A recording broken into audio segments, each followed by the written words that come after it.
All right, so got a perfect question here on retail drop shipping and its viability. And this is like the number one, literally the number one objection that people have when I suggest this business model to most beginners. So I'll read it to you here. I saw you didn't check the price of the item that you listed, for example, with those goggles. You just eyeballed them and listed them at $60 without checking the price of the same items on Vinted, which is the platform that I was listing them on in this specific tutorial. Do they sell for that much? Typically they sell for a lower price. So I don't understand if you sell them for $60 on Vinted, he's obviously referring to, and they typically sell for $30 because you mark them up on a specific website. How does anyone buy it? And I get that thought process because it makes logical sense, right? Like if I can go to Amazon and pay $20 for something, why would I go to a different website, Poshmark, Mercari, in this case Vinted, or any of the sites that I talk about? Why would I go and pay more there, right? But most people aren't price checking impulse buys, right? So anywhere from like that $10 realistic range to like 50 to maybe stretching it to 60, most people aren't price checking those. They're impulse buying. And when they see something, they're just buying it there. They're not checking across the board. Now, that's not for everybody, of course.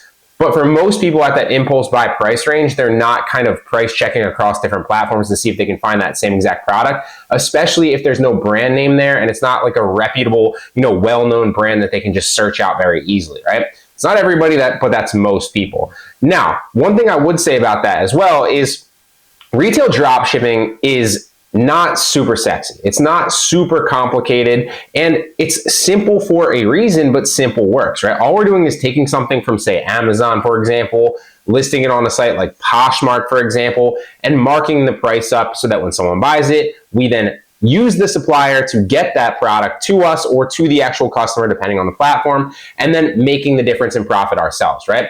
So it's simple, but simple works. And all you need to think about with these listings is because they're free, you're using software or virtual assistants or a combination of both, preferably as you start scaling it, to essentially have more listings and more fishing poles in the water. That's how you should look at it.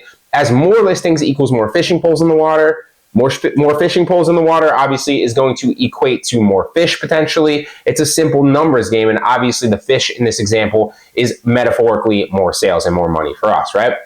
So think of it that way. Don't think that everybody's going to price check because they won't. I promise you, I teach this across the board. I've taught this for 5 years now or so, and there's a reason that I recommend it to most beginners. A, it's simple. B, it's going to show you that proving the concept of making money online is a lot easier than you think with the right business model. Now, is this super scalable to tens of thousands of dollars a month? No, right? But can you make $1,000 to potentially $5,000 a month profit consistently? Proven doing this? Without a doubt. I teach people to do it all the time, and you don't even need me to teach you, right? Like you can just go to my YouTube channel.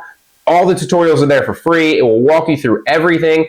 It's simple, but simple works. Don't overthink it. And there's a reason that I teach that. A, because people need to prove the concept and kind of see that it's possible for them, not that just somebody online is making money and they're different than you or I. You want to be able to make that money yourself. So it's going to obviously shock factor you into believing like, okay, this is possible. I just did this. So now what's the next step? Now where do I go from here, right? And on top of that, it's also going to provide you with a base of profit every single month consistently. So whether that's $500 a month, $1,000, $3,000, whatever you scale it to successfully, depending on the platforms, you're also going to be able to either pocket that money because $1,000 or $2,000 a month extra can change a lot of people's lives and give you extra cash flow to spend or pay your bills or whatever. Or you can take that money and then reinvest it into a more scalable business that's a little bit more risk normally. But because you have that base of proven consistent cash flow every single month coming in, you can just cash flow that business with no risk, and you're mitigating your risk essentially. And so that's what I tell most beginners to do is start with the base of retail dropshipping. It's simple, it's proven, it will work for you.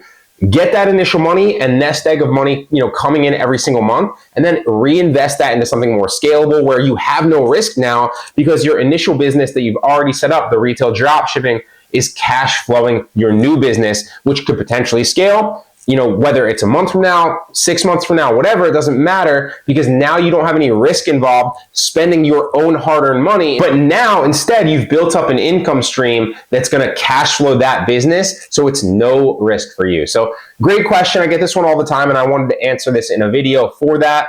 Really hope it helps, guys. I'm going to try to do more of these Q&As because I think that they're going to help.